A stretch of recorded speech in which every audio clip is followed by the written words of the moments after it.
Welcome to our monthly live stream dating advice on the spot show. It's usually on the third Thursday, but this month it's on the fourth Thursday because it just is. So just roll with it, work with it. So, what you do is if you have a question, we only do this once a month. So, you have a question, right?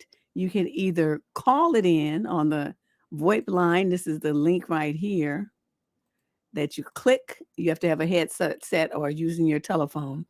You click that link, and then your voice will, you'll be on the show, but just your voice, not no video. And you can ask your question that way. Otherwise, you can type it into the chat room. If the question is very short, that usually works. If your question is involved, there's multiple players in it, you have to explain, then it's best to call it in so that if there's some confusion, I can, ask you the question right then and there. So that's how this works. What we're going to do is continue with the questions that we didn't do yesterday's show.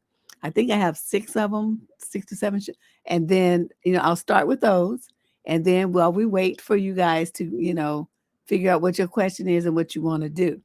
The $10 that you pay can be done through YouTube, the Superchat. The preferred way to do it, and I forgot my phone again, is to do it through CashApp, or you can do it through PayPal. Usually people only use PayPal when they do their question in advance because I don't really have time to go over there and look for it. So Cash App or Super Chat is the best way to do it while the show is live. So let's see what y'all got. So let's pick up with where we left off yesterday with question number 21, because we did 1 through 20 yesterday. So we're going to do 21 through 26 today. And plus, I think I have another one or two. But the idea is you ask your question and get it answered right in the real time. A lot of times people wait, they come to these shows and they have a date or something's happening on the weekend that they want to get some clarity about. So the timing is perfect. So if that's you, then you need to call or type your question in. Okay, so let's go with this. Question number 21. Young lady in the 22 to 27 age group from Santa Monica. That's here in California. Summary of issue. My now ex-boyfriend broke up with me because I adopted a kitten. What?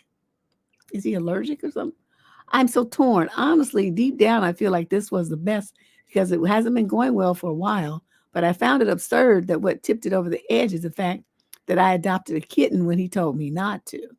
My ex is 34. I'm 23. He has bunnies. And when I talked about having a pet before, for months now, every time I would bring it up, he would suggest getting a bunny for me. And so when I told him I adopted a kitten, he said he would no longer see me or hang out with me, but that we could FaceTime. I expressed to him how this kitten has made me so happy since I've been so depressed for a while because of a termination I had and feeling lonely. And he said it wasn't a sound financial decision and that I'm just digging a deeper hole for myself, that I'm going to end up being poor and miserable. Wow, he just went all in, because of the choices I made. How the economy is going to hell and prices are not what they used to be. So that's that. I called him later that night and basically he was hoping I would call him to convince him to stay together and tell him about our future plans as a couple and all of that. I was so confused and I told him, why do I have to beg and convince you to stay? You should want to stay with me. So yeah, I love him so much and it breaks my heart even typing this. I hope it gets better soon. So with all of that said, how do I move forward? I obviously don't want to get in any relationship anytime soon. So y'all broke up because he wanted you to have a bunny and you didn't want no damn bunny. And so you got yourself a cat. And so he decided because you did that, that's reason to break up. Now, admittedly, I always say that people don't really need a reason that makes sense to you as long as it makes sense to them. And I still stand by that. But I have to say there is a certain sense of humor here that, you don't want my bunny, so I'm leaving you. For this to be a 34-year-old man, girlfriend, instead of writing this letter, you should have been booking a plane to Vegas to start betting because you on a winning streak. By getting rid of this fool, that's launched your winning streak. Okay, so you should have been like buying lottery tickets, something to bring some financial benefit to this streak of luck that you're now on. I don't know what it is you expect me to say. The other thing I get think that jumped out at me is he's 34 and you're only 23. Why are you doing this? What is it with you girls in your early 20s messing around with these dudes that on the downstroke to 40? What the hell are you doing? Leave them old geezers alone. All they want to do is suck up your youth and use you. Stop it. Unless he's a multi-millionaire and he's buying you houses and cars and bling, then there's no reason for you to give him your youth. He ain't balling enough for that. Maybe he needs to go over there and date some women closer to his age. And all you young women hearing this, don't do it. Do not give your youth up to no old man almost 40 years old. Anybody over 30, if you're only in your early 20s, anybody really over about 28, it's too old for you. And you dealing with these dudes 34, 36, 38 years old. What's wrong with you? You know they're running circles around you. Please stop doing that. If the guy you find, you know a dude is old, he got kids, is 12 or 15 or something like that, leave him alone. Leave him alone. Okay? He got an ex-wife, he's too old for you. Too much life experience for you. He's out, multiple baby mamas and all this old stuff like that. Leave him alone. He doesn't deserve you. He's tossed his life away doing stupid stuff and playing Russian roulette with his seed. And so he's lived a lifestyle that you don't need to be bothered with. Leave any kind of man like that alone. He's too old. He got too many kids. He got too many baby mamas. He got ex-wives and all that kind of stuff. They're too old for you. Leave them alone. But, I'm going to break up with you because you bought a cat and you don't want my bunny.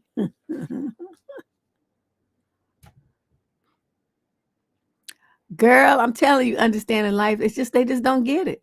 I really don't understand what somebody only, because I'm thinking about when I was 22, 23, 24 years old, I wasn't thinking about no old man like that. Last on my mind. Because, they start, by the time you get in your mid-30s, some people start getting gray hair and stuff. And you just broke into your 20s. And he already, like I said, he on the countdown to 40 now. Once you hit 35, you only downstroke. So I don't understand what these girls be seeing in these old men. I just don't want to be bothered with them. The Food Channel, aren't you in the wrong place? You here trying to get some snacks? some relationship snacks? That's interesting. Okay, let's move on to question number 22. This is a young man in the 20 to 34 age group from Virginia. Summary of issue. I admit that I'm a single guy who likes himself more when I'm not in a relationship. Do you think that's bad? I'm a 36-year-old Black male and finding that no matter who I'm with, I like myself more when I'm single. I feel freer, happier, more attractive, funnier, more productive, etc. Basically, I feel more like myself. As soon as I come across the 6 to 9 month threshold in a relationship, I begin to feel the opposite of all of those things. I tend to hang out with friends less, especially at my age now because they all have kids or wives, and just basically do fewer things outside of the relationship. I don't become clingy or anything, but I find that once my partners start to get accustomed to me and my habits, they start finding me less funny, less attractive, and all the usual stuff where you feel taken for granted. I know the usual advice people give is to find a purpose and focus on it, and that's more attractive, etc. I already do that, and it's my number one focus. I feel this way in relation to every relationship I've ever been in since I was in high school. Not sure if I just always picked the wrong partners for me, or if this is how I'll always be no matter what. I know the common denominator is myself. Do you think other singles feel this way, Deb? To your knowledge, have they been able to change it and eventually find a relationship where they still feel those things about themselves? How did they do it? Now, I don't know. What you asking me? The thing that's really kind of messed up about this situation is once people write here, very few of them circle back with follow-up. Because, my email address is everywhere, so it's not like it's a secret. But, very few of them actually do that. Even if they go back to the advice form and just fill that out, don't email me directly. It rarely happens. So when it does, I'm always shocked, always surprised and pleased. But I just don't know the answer to that question. Now, as far as, you saying that you feel happy and all that, that's the same thing that women say too. That's why so many women are not wanting to really be in relationships these days. They've given up on dating and they just don't want to be bothered. So it's interesting that you've arrived there as well. The thing that's standing out for me though is the way that you describe the relationships and how you become this different person. That is a you problem. That's not the relationship's fault. That's you.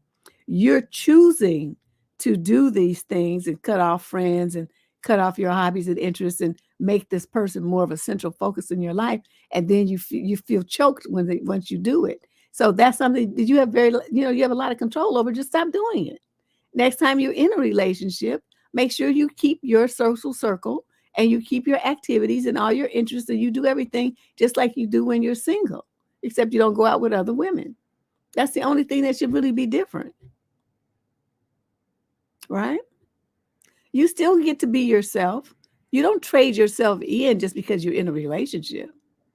And that sounds to me like the mistake that you're making. You make that person too much of a focus and put too much responsibility on them in the relationship. And of course, they're going to start to get, kind of prickly about it because nobody wants to have the full burden of your life and your entertainment and all your joy and all of that. That's too much work. But you say they start finding you less funny and less attractive. Well, that's what happens when the rose-colored glasses come off. That's just the reality of a relationship that's long term. You'll find other things though that you appreciate about the person. Things that you only get to see as you get to know someone and layers come off. You find out, what's under the layers could be really good or it could be stuff that makes you excuse me, just want to just give them dirty looks all the time. It's kind of a mixed bag. But what makes you stay is the fact that you've agreed to, is you've made a commitment. And most of the stuff that people do that, is so that it gets on our nerves that we don't really like, it's stuff you really can just roll your eyes about. It's not, real super important kind of stuff. And it's the kind of thing I tell women, before you get to fighting and fussing and arguing and acting a fool, think about, okay, if this guy walked out the door and something happened and he was never able to come back, not alive, would these things that you're fighting about right now really matter? This is a hard lesson that I learned, and every opportunity I have to share it with the women, I do it. If it's not going to matter next year, 5 years, or 10 years from now, then it most likely doesn't matter now either. We all get in our feelings, we get irritated, and sometimes we have a bad day. We take it out on the people that are closest to us. But sometimes, it just requires going for a walk. Grab the dog and take the dog for a walk. Just put on your walking shoes and go for a walk by yourself. Call up your friend and go for a walk with your friend. Do something with yourself to relieve that stress and that pressure, and then come back to your partner and have a civil conversation. Because most of the time, like I'm saying, I think about all the fights that we had because I was, looking at all the time I spent pouting and sending him to his mother's house and, just acting, just cutting up. And I wished I had that time back because the stuff that I would be getting so mad at him about, in retrospect, was kind of dumb. But, I was young and silly. And so it was, it seemed important to me at the time. But as I thought about it, it really wasn't. It was the stuff I was just blowing out of proportion because I was, I had and I wanted to be right. So that's why I try to explain to people, you have to focus more on the partnership, how you treat each other and how you talk to each other. Those are the things that are going to matter 10, 20, 50 years down the road. The fact that he left his socks on the floor, okay, well, that's not really a fun thing to look at. But you know what? He put them there. He's a big boy. He can pick them up. You don't have to go around cleaning up after him. Just step on his socks. Just step on his socks and keep it moving. And don't worry about where he puts his socks. You see what I mean? So we start to yelling and getting upset and stuff over stuff that really we shouldn't really get upset about. Because I remember my mother, she used to, pick up my daddy, would drop his stuff and he'd step out of his clothes. He'd just leave them on the floor. My mother would pick them up, right? This went on for years. Finally, I guess one day, I don't know what happened because, I was still a little kid. I don't know what happened. But she had an epiphany and she decided she wasn't going to do that anymore. And wherever he left his stuff, It was going to stay there until he either put it in a dirty clothes hamper or hung it up and put it back in his closet or folded and put it in his drawer. So, she just absolved herself of any and all responsibility for picking up after my dad. And I tell you, it was hilarious because like he had went somewhere, he had a suit and he put it over the back of his chair that he used to have by his nightstand, right? He had his chair and he would sit there and put his socks and shoes on and stuff. So he puts the suit over the chair. And then my mother, she look at it and she just, doing whatever. And so about a week later, my daddy's like, why is my suit still on the chair? And my mother said, well, that's where you put it. So I thought that's where you wanted it to be. And he was cussing and acting up, but he hung, whatever he did after that, he hung up his stuff. He put his shoes in the closet and he hung up his clothes. And so she broke him with that habit, and the suit was all, because suit, you got to hang him up. It was all wrinkled. he looked a hot mess. So and he needed to wear it and he couldn't wear it because, it was all wrinkled and stuff. So he was upset. But yeah, she was just cool and calm and just doing her nails. And yeah, well, that's where you put it. I thought that's where you wanted that. That's where you wanted it. So that's a lesson for ladies. Yeah, don't fight about stuff that's not important. Let's move on to question number 23. This is a young lady, 28 to 34 from Los Angeles. Remember, this is a show where you guys ask your own question. If you want to call in, that's the link right there. You click it and you ask your question on the air. Otherwise, you can type your question in the chat. Make your super chat or cash app donation of $10. We call it a donation, but it's really not. And then you gonna either type your question in there or call it in. Then what we're going to do is, if nobody has a question, because I do the show whether you have questions or not, by the time I get finished with the questions that I already have from yesterday, then I will just be like, boop, deuced out. Because I'm tired anyway. You see my eyes look tired. All right, so let's see. She's 20 to 34 from Los Angeles. Subject issue: how can I learn to better handle women who are bullies as an adult and the insecurity it brings? Oh, this is interesting. Deb, I'm so fed up with hateful ass people, but especially other women. When we know good and well how hard it is already, we should be uplifting each other, not tearing each other down and being bullies. Me and my fiance, took the kids to the park, and the same mean chick I have dealt with for the last few years was there with her friend. Of course, they obviously was talking smack because she covered her face and looked sideways and was laughing while her friend busted out laughing while me, my fiance, and my daughter and our newborn went by them. She had, quote, apologized while I was pregnant for talking bad about me when we first met. And again, to ask how I was doing in the week I gave birth, she messaged me again to tell me congratulations and hoped it all went well. I thought this was behind us, but apparently not, because today was the first time I saw her in person in 2 years. And again, she was obviously smack talking. Deb, I'm 28 years old. I am too damn old for this. And I hate that it ended up making me feel insecure and upset. Why are some people like this? To make matters worse, she is married to my fiance's brother. So she is literally never going to go away. Oh, well, there is a thing called divorce. So don't say never. There's no such thing as never. But at 28, this is a comment for you.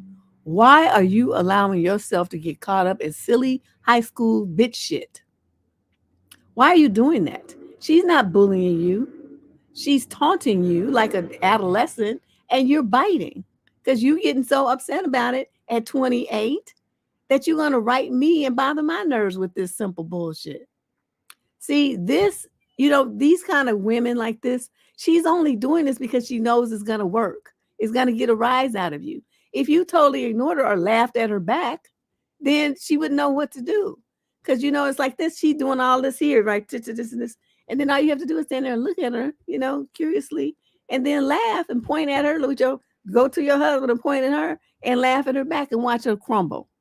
She'll be so fucking confused, she won't know what to do. And y'all laugh and keep walking like unbothered. Watch that smile come smacking right off her face. But see, instead, she can watch you get upset and start, mumbling to yourself and looking all twisted in the face. And so she knows that she got your goat.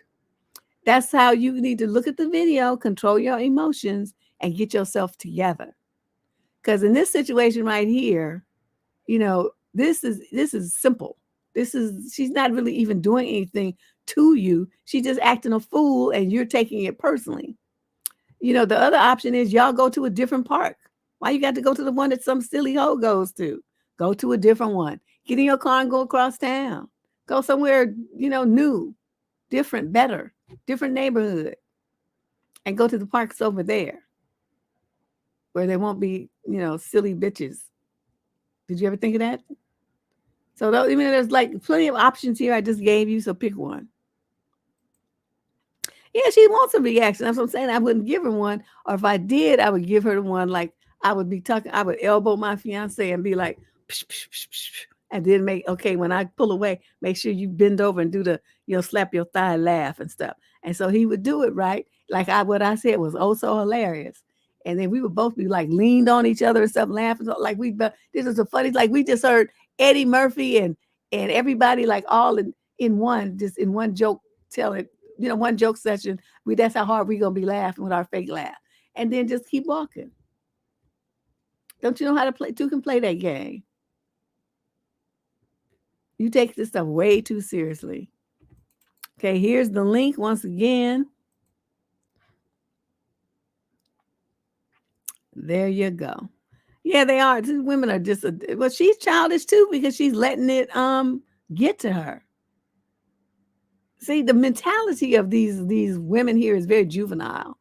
The juvenile one doing the silliness and the juvenile one reacting to the silliness. So they're both in the same boat. They're both very immature and silly in the mind. So, when you got two silly-minded women together, or three of them, or whatever it is, and they in the same environment, it's just gonna be a bunch of silly shenanigans going on, and that's what's going on here. They're too old for this. But I just told her how to shut it down. Make the other one, be as concerned about it as you are, but I wouldn't be bothered. I'd be like, oh, look, they just let any old kind of raggedy bitch up in this park. Let's move on to question number 24. This is a male in the 22 to 27 age group from Austin, Texas. Summary of issue. Is it okay to give up pursuing a relationship with a woman who is apparently too busy? Absolutely. It looks like you got a lot more to say though, so let's look at this. I'm a 26-year-old white male and I started dating a 28-year-old biracial woman. Her mom is white. I wonder why this was important, but whatever. Putting that out there in case it's relevant to your answer. Oh, okay. To me, she is smart, beautiful, and perfect in almost every way, except she's way too busy. I've talked to her about it, and all she says is basically that she's extremely busy at work and she'll call me when she gets more free time. We only went on 5 dates, and the first 3 were like a week apart. Oh, excuse me. But the last 2 were about a month apart. Oh, she also doesn't text consistently. Sometimes she'll take days to answer. If she would give me a timeline, like, for example, quote, I'm going to be busy for the next 2 months, but then I think it will calm down and we'll have more time to meet up, I would be okay with it. But the problem is, I feel like I might not stop. Like, this is the way she runs her life. Thus, I don't want to continue this way. Would you say it's reasonable on my part that I don't want to continue dating someone who doesn't have the time to meet more than once every few weeks at best, even though to me, she's perfect in so many ways? Yes, I would think it would be very reasonable because, someone has to make themselves available to spend time with you, for you to get to know them, for feelings to develop, and she's not doing that. Now, whether she seriously has a lot going on right now at her job, which she, could be true, because you don't say what kind of work she does. It could be like, I don't know, say fashion, getting ready for some new season or some big show or something, or, some they got to pass some kind of licensure or inspection or something, and they're getting audited or something. I mean, these kind of things do happen in business, where the person's tied up for weeks and weeks and weeks at a time. But since you don't say, it just leaves the door open for my imagination, so we'll just leave that alone. But the bottom line is, you want someone that you can spend time with. You want someone that you can hang out with. You want someone that you can talk to, and that you want someone who, is interested in you back. That's not her. So it's absolutely reasonable, and I'm surprised that you didn't do something about it before that. She's not making the time. She's just really just not that interested. Because to me, even if you are super busy, you do like what you said. You say, I really do want to go out with you. However, bop de bop de blop, and I won't be free till such and such and such. Is that okay? If not, it's been great knowing you. I'm sorry, this is the best I can offer for now. It's that kind of conversation. But she hasn't said anything, which leads me to think that, she's just putting you in the wind, really, and just wait for you to get a clue, kind of. Question number 25 of our What the Fuck Wednesday that we did finish yesterday. So we finishing up today while I wait for you guys to call in or type your question. This is a young lady in the 20 to 34 age group from Philadelphia. Summary of issue. Oh God, I need to go to bed at night. Trying to step out of my comfort zone, but it's not working. Hey, Candace, Deb, and squad. I'm a 31-year-old African-American woman looking to find love, no matter the color, but I have no desire to be with a white guy intimately. When I was a teen, I only preferred white guys. The first guy I fell in love with was white, but I've never had a true relationship or was physical with them. Since then, I've only dated Hispanic and Asian men. That's actually my preference in men. I broke up with my last ex in August, and he was my first same-race relationship. The eggplant was great, and having someone who understands about Black issues. Life was great as well. I started to get back into dating this past January. I'm using dating apps again, and so far I'm getting hits from all types of guys. But white guys are more persistent in getting to know me, going on dates, and trying to pursue me. Even in everyday life, I see white guys checking for me, but no one approaches me in real life, no matter the race. Nothing's wrong with white guys I meet online. They're great men with attributes I'm looking for. They're good looking. It's just that I have no desire to kiss or even be physical with them.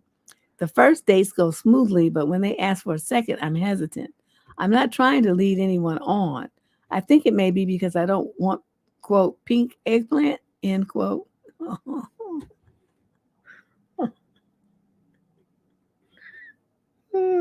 Maybe a difference in lifestyle.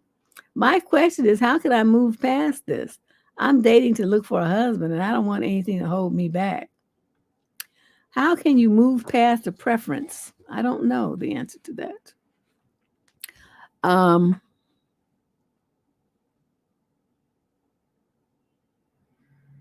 Well, let's just say it's like ice cream, okay?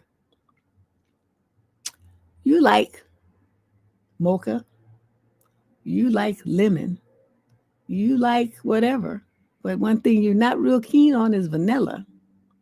Well, then I would say, well, there's, different kinds of vanilla. There's vanilla with sprinkles. There's vanillas with strawberries in them. There's vanillas with, whatever, peaches and all kinds of stuff. So, I mean, you could get a variation thereof that might suit you perfectly. So I would say not to write the white guys off just on that.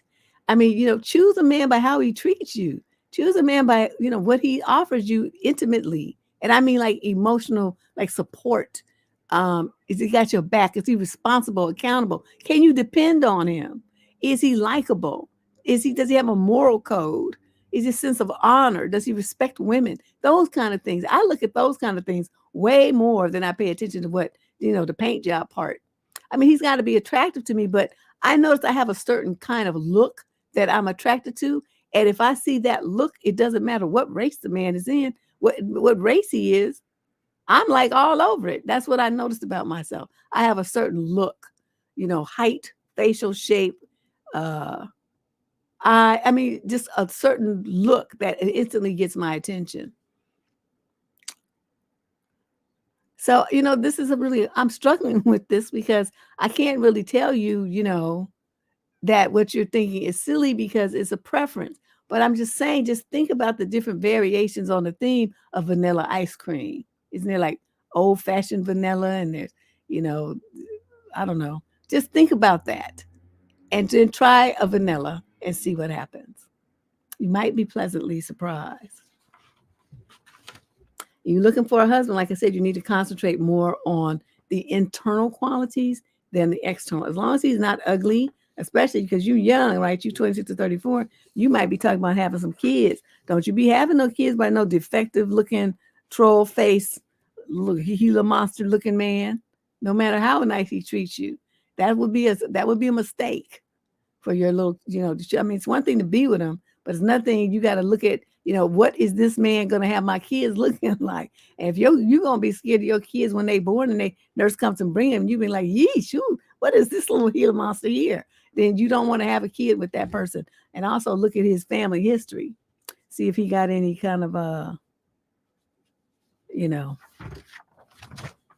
like a lot of birth defects and stuff like that in his family lineage. Hello, everyone. Yeah, French vanilla. Thank you, team. That's what I was thinking. I'm picturing it in my mind because I used to like it, that kind of vanilla. But I'm using ice cream as an analogy for those who don't get it.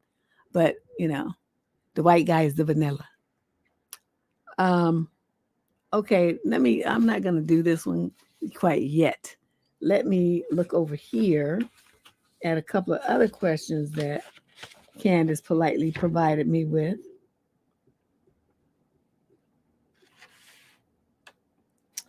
Okay, let's see what she's talking about.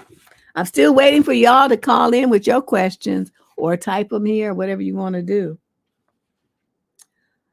This young lady says, wait a minute.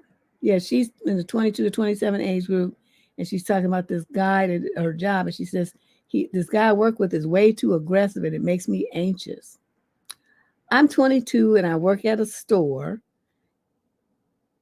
and I get it. Can be annoying working with customers, and retail isn't for everyone. But still, how aggressive is he? It worries me since I work with him. His tone is past unwelcoming. It's completely aggressive and simply inappropriate towards coworkers and customers. He snatches things out of people's hands, throws things around, screams for no reason. I don't know where his head is at, and sometimes I don't know whether to ignore him or say hi when I see him because I don't want to aggravate him and be a target. I'm in the U.S., and there are many news stories of coworkers going to their jobs and committing random acts of violence. I'm not saying he do that, but it's not completely out of the question. His anger and aggression is far from being annoyed as he has to work. I think I would like to speak with my supervisor about this, but I can't because I don't want to get out that I said something because I fear that'll only make me a target, but I do not feel comfortable with him around. How should I address this? Well, the number one way to address it is to quit and find another job. I mean, retail outlets everywhere are looking for people, and you've been working it for a minute. Now you got a little experience. So, I mean, you really don't think that the manager already knows this? The manager, he or she, is probably scared of him as well. So my suggestion would be to put your resume in circulation and get out of there. Because just like you said, it's a no-win situation for you. If you don't say anything, you're a target. And if you do say anything, you're a target. So what's the point of saying anything? It's a store. So certainly the managers know that this is going on. So my solution for you is to just get out of there. Go work somewhere else. Now that you have experience, you can probably make more money anyway. Okay. I wasn't trying to be funny. I'm just saying. I can't do cray. People be at work acting stupid. And I know me. Because I don't, I had somebody do that to me, snatch something out of my hand. And I snatched it back and lost my mind on it real quick. And it was like, sometimes it's like, I forget that, I'm in a work environment, y'all. I'm telling you, it's just like, I go back to my roots. And this girl, she wanted to see my computer because they had got me a custom computer because, I was doing like all this graphic works and design work and website site stuff and all stuff, right? So I needed more than the basic computer. So they special ordered me one. So I'm the only one, right, that had this computer. So when it came, she wanted to see it. Well, the old-fashioned thing, you see with your eyes, not with your hands. I had to remind her that. But in the meantime, I took it out of the thing, and it has a styrofoam, so it's all protected, everything. And the little IT guy was going to come and hook it up. So I'm looking at it, and she comes over and snatches it out of my hand. And I snatched it back and said, "You lost your damn mind. You don't snatch nothing from me." And then I had to remember where I was. And then I said, "That was rude. What are you doing?" And she's like, "Oh, I just want to see it." I said, "You see with your eyes, not with your hands." So I held it up. She wanted to see. I held it up for her to see. So then she goes around to her desk and she logs onto her computer to see how much that computer was. That's a $4,000 laptop that they got you. I want one. I said, "You don't need one because you don't do the work that I do. This is a special order just for me because of the work that I do. You don't do this. You don't need this." And so she just looked at me and she was mad. So I'm like, what's wrong with people? I don't like don't snatch anything from me. Don't do that. That's a mistake. So anybody got a question? We're doing Cash App or Superchat. This is the URL if you want to call it in over the internet, or you can type it, and I'll put it on the screen over here, and so everyone can see your question. As a matter of fact, where's my little headphones? I forgot. If somebody does call in, I wouldn't be able to hear them because I don't even have my headphones on. Here they are. My little earbuds. I'm going to put them in right now just in case.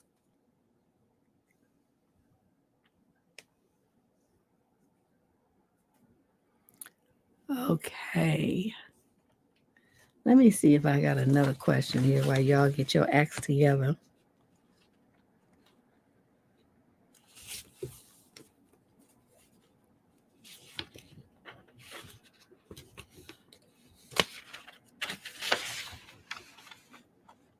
These look awfully long, Candace. No wonder you didn't put them in the column. Oh, I'm like, ooh.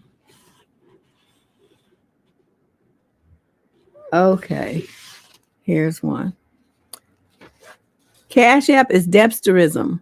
Shay put it up above. It's scroll up a little bit and you'll see it. Debsterism, the same name as this channel. You'll see on the screen it says Debsterism.com. Just do Cash App Debsterism. It's just the same spelling right there and you'll see it. Okay, so this question here, she says, how should I handle a friend who is very fun and cool and a good person, but occasionally exhibits jealousy when it comes to physical appearance? I have a friend who's very fun and she's cool and she's a nice person, but once in a while she'll make remarks like she wished she had my curves, or if we go to a club and a guy's interested in me, she'll point it out like he was really into you, but in a way that has a tinge of resentment. She's made other remarks where she compares herself to me and puts herself down. I'll reply by pointing out that men who preferred her or her features that she has that I admire. She's actually cute, but she doesn't feel that way. I feel bad for her because her family really criticized her looks while she was growing up, comparing her to her sister. But I'm also wondering how to handle it if I sense some jealousy.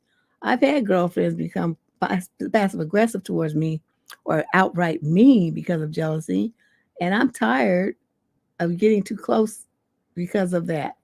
By the way, I'm not saying I'm some beautiful woman and all women are jealous of me. I'm attractive, but nothing special.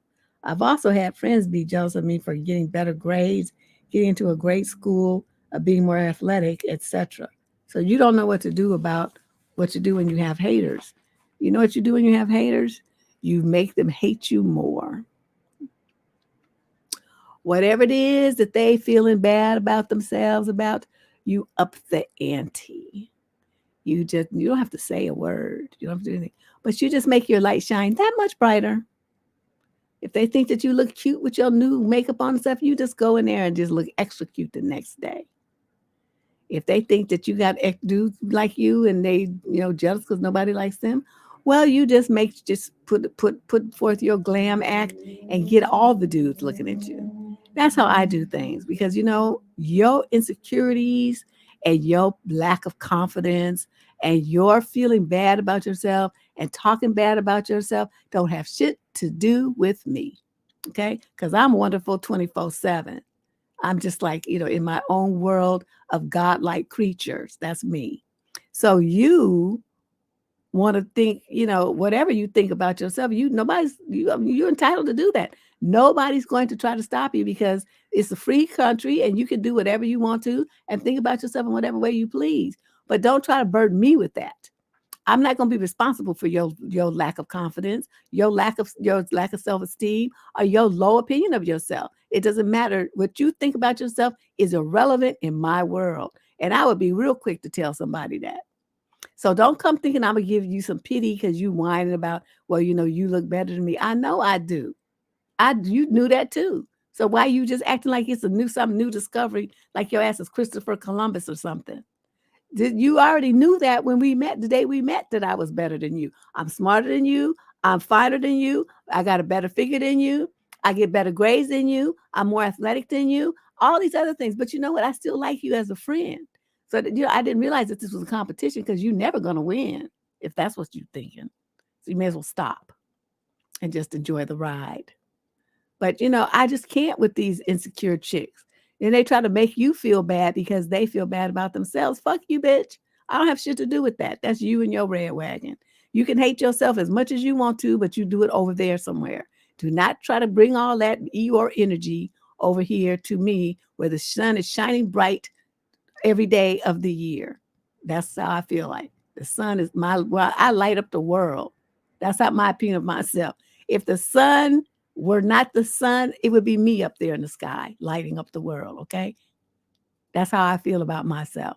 So I don't really have the time or energy for people who don't see themselves as something bright and wonderful and important and lovely. I just can't with you.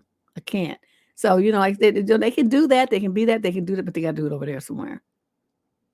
It could be fishing for compliments, but that's what I'm saying. It doesn't matter whether they're fishing for compliments or whether they really, feel that way about themselves. It's irrelevant. I don't care.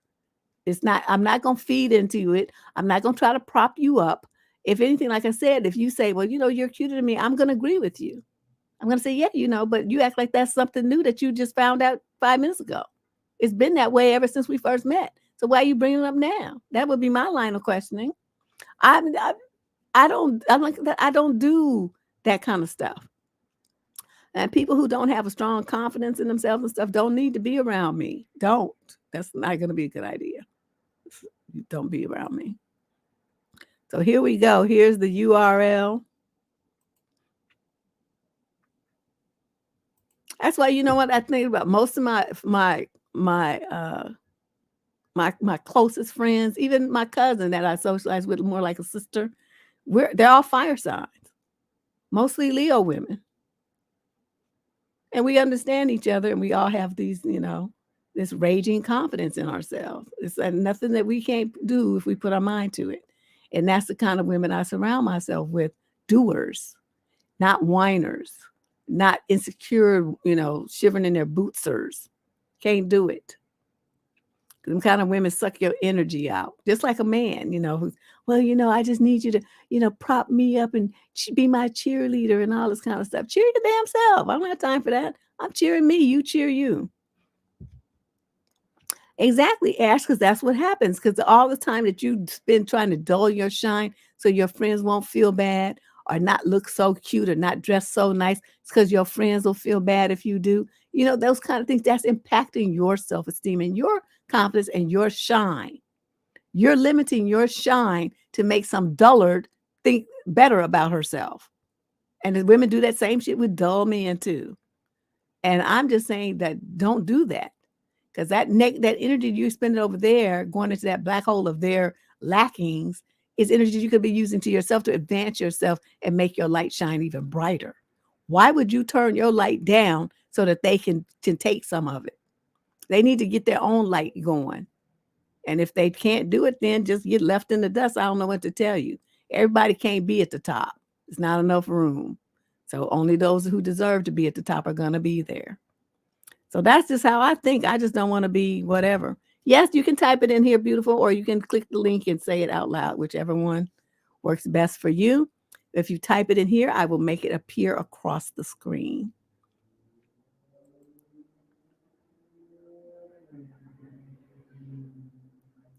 And TN says, and what are those most friends going to do if she cries and whines and about her insecurities? Well, yeah, a lot of them will, they'll be, oh my God, no, girl, you cute girl. Don't think that about yourself, girl.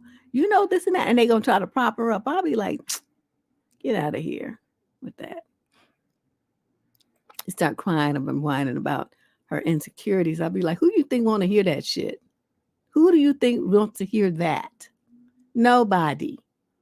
Because nobody cares about your insecurities, not even you. Because if you did, then you'd be doing something about it instead of whining like a little toddler.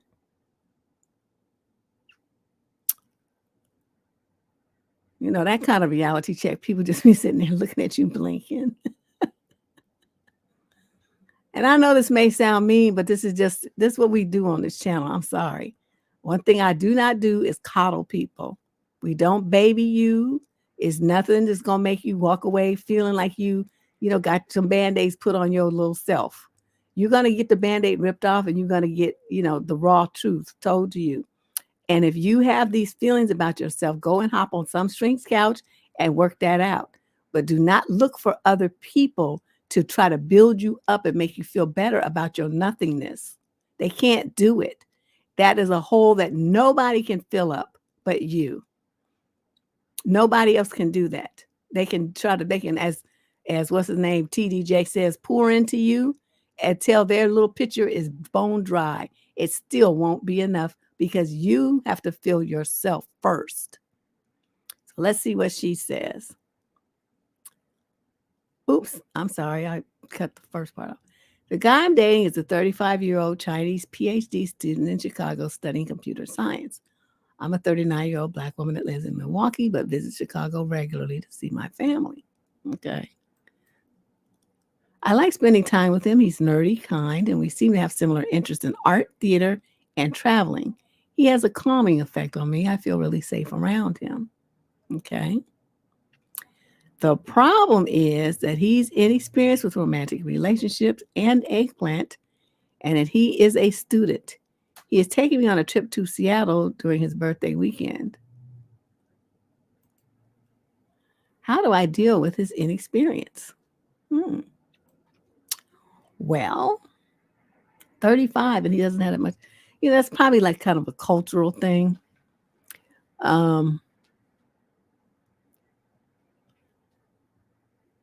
Because they don't tend to be as free with those kind of things as we do in America and in Europe.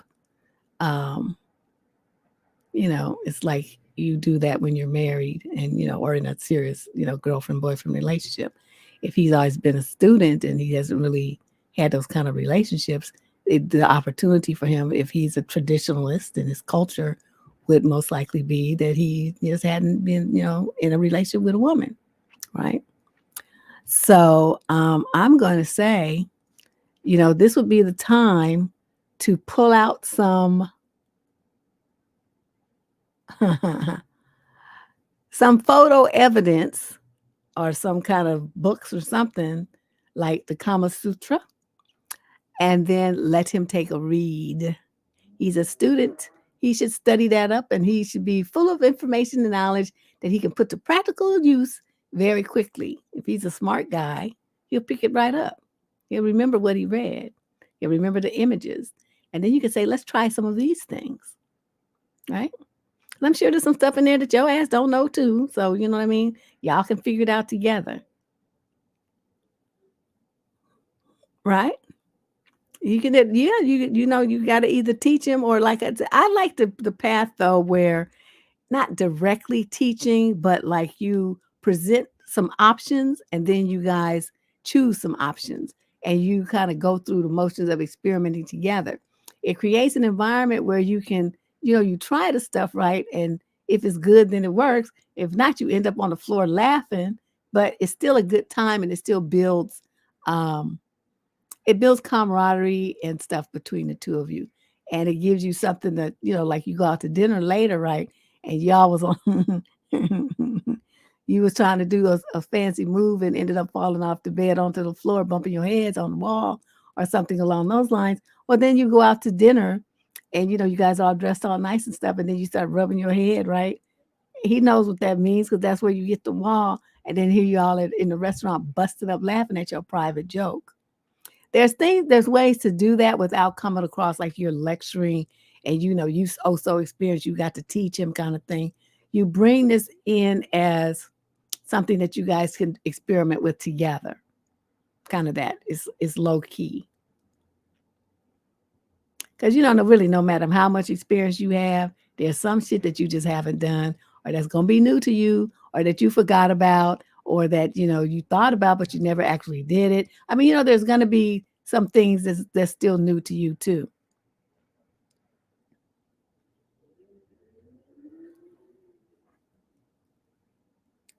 Well, I mean, it just depends because see, if that's all that's missing, DJ, you know what? The hardest part in a relationship is finding somebody that you can respect and admire, and all the other stuff is in place, like how they treat you and stuff. You can find any old nig-nog that can give you some good D. That ain't shit. That's not a criteria for relationship. She has everything else. That's the only thing that's missing. That's the easy thing to train. Easy thing to get up to speed on.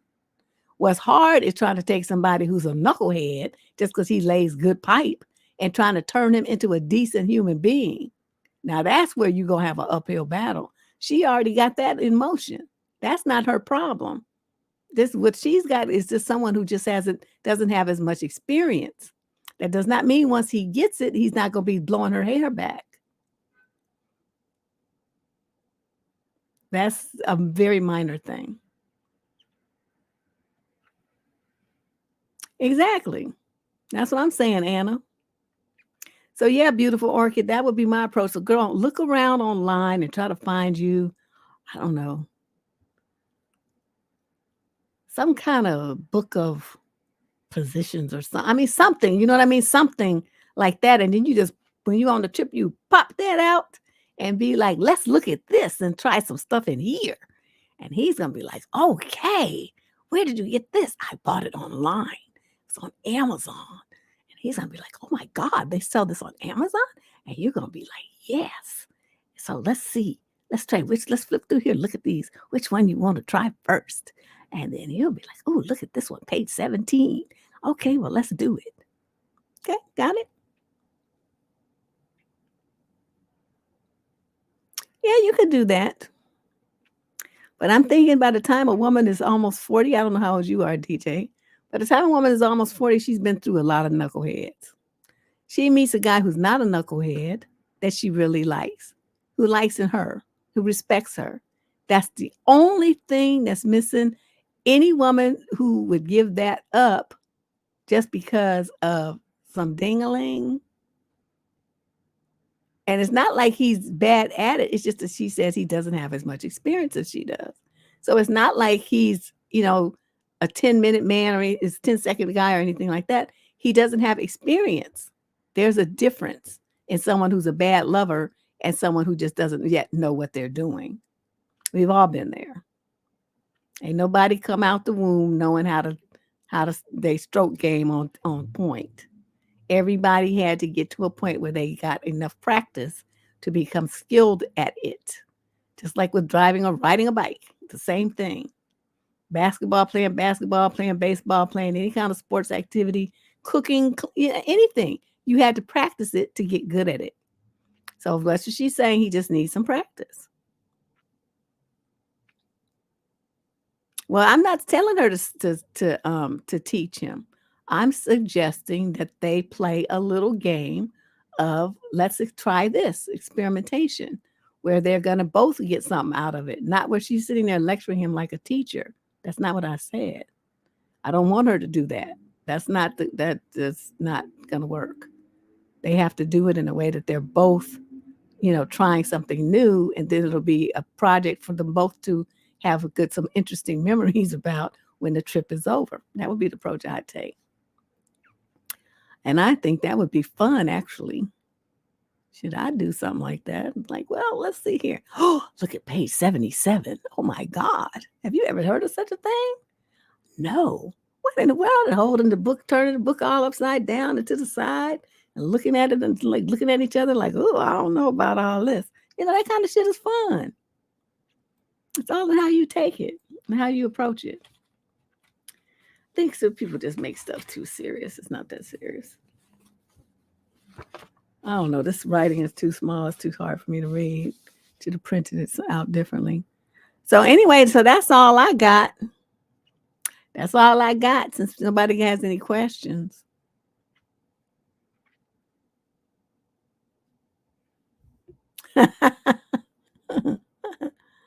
Yeah, I see. You looking. Everybody should look for some book recommendations for her. All the only one I know is the old faithful, the Kama Sutra, which is since he's Chinese, he ought to know about that. He ought to know. He ought to know about that. That at least. That's what I would say.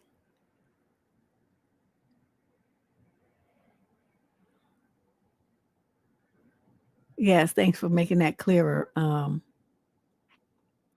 DJ.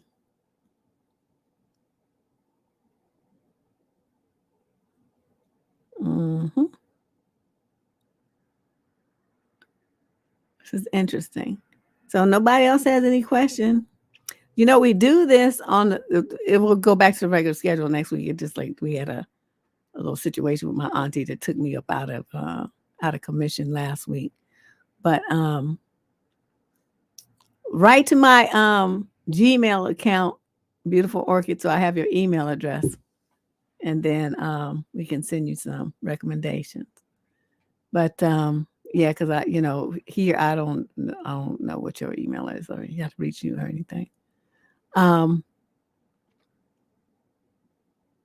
We do this show on the third Thursday of every month, and then starting mid-June, we will start back with the Dusty News Network Friday night fun times that we have where we just ream people. We'll start that in mid-June, and that goes through the first week of September. It's just our summer programming. It's not the year-round kind of programming, but it's something that we do during the summer. It just gives just a little break from all the serious educational stuff on relationships that we do here, and it's just a way to it's still educational, but it just takes a different form, and it's a lot more fun. So that starts mid-June. Will be our Friday night. This will be every Friday night except for the weekend of my birthday. We will not be having no show because I'm gonna be like underground incognito that week. That was second week of August. But other than that, we have the Friday night shows. It's very fun. So come on through for the laughs on that. We'll be back again on next Wednesday, for the next advice column. If you have what am I trying to say? If you have a question that you want to submit to What the Fuck Wednesday, just follow the instructions of the scrolling across the screen. You go to the debsterism.com website and you click the link that says Get Advice.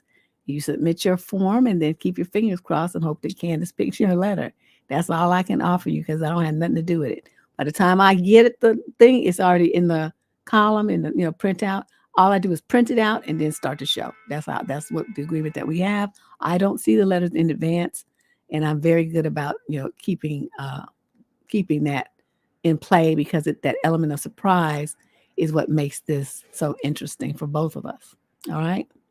So I hope you guys enjoyed. Yeah, DNN will be coming back.